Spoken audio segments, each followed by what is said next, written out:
Te han contado que la latencia con generación de fotogramas o frame generation es un lastre. Te mienten. ¿Para qué este vídeo? Pues para contarte, o más bien para mostrarte cómo se comporta la latencia en la generación de fotogramas. 300, 400, 600 y 800 FPS. Ten en cuenta que todo esto está grabado y jugando a la vez en un solo PC. Bienvenidos a 8bits de nuevo, yo soy Vince. La misma configuración en multi te puede ofrecer unos 900 FPS en tiempo de reacción brutal. Siento que el PC se colapsa grabando estas partidas. Cuando buscamos los máximos FPS es porque siempre buscamos un tiempo entre fotogramas más bajo. Y en competitivo es muy importante. Pero claro, siempre está la duda de si utilizando Frame Generation ese tiempo se destroza. Ahora empezamos por lo básico. Vamos a empezar por 300 FPS 1440p. Recuerda, siempre 1440p estamos jugando. Configuración en competitivo, que ya te enseñé en este vídeo. Todas estas métricas que ves aquí son mostradas por CapFrameX. Aquí tienes los FPS y tiempos entre FPS. Aquí tienes la carga de la GPU y de la CPU. Este dato, app latency, es el más importante para nosotros. Con este dato vamos a ver cuándo el juego responde muchísimo mejor. Y sobre todo, intentar ver que no se destroce.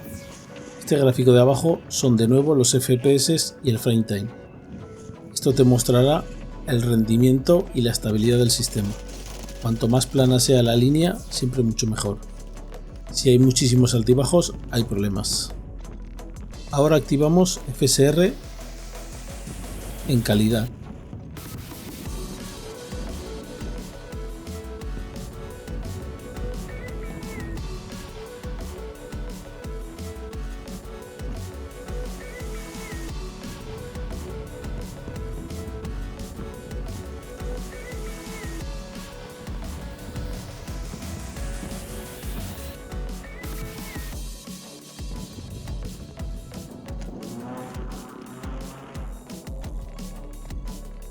Ahora ponemos la generación de fotogramas.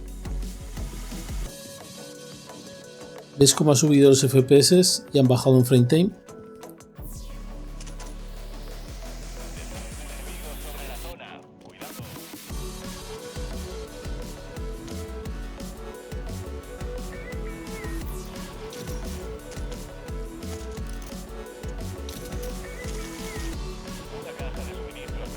Recuerda dejarnos un like y suscribirte, que todo ayuda. Recuerda que siempre leemos los comentarios, así que no dudes en contarnos lo que te apetezca. Y para pasar de los 600 FPS a los 800, activamos AFMF, válido para las AMD RX 6000 y RX 7000. Esta tecnología de interpolado es similar a Frame Generation de FSR3. Pero se utiliza a través de drivers, no a través del motor gráfico del juego. Sí, es cierto, hacemos un por 2 y por 2 que realmente no es un por 4, es más bien un por 3. Pero seguimos con unos FPS perfectos y un frame time perfecto. Quizá puedas notar la diferencia en el juego, pero no es que no tenga estabilidad, es que el PC no es capaz de grabar semejante ritmo de fotogramas.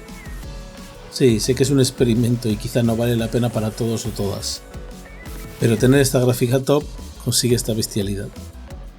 En 1080p se superan los 1000 FPS, pero la verdad no me apetece hacer la prueba. Ya la hice en un pequeñito vídeo y esto es todo. Espero que te haya gustado. Échale un vistazo a nuestro vídeo anterior que habla de todo esto y sobre todo no actives el VSync. Suscríbete, que nos ayuda muchísimo.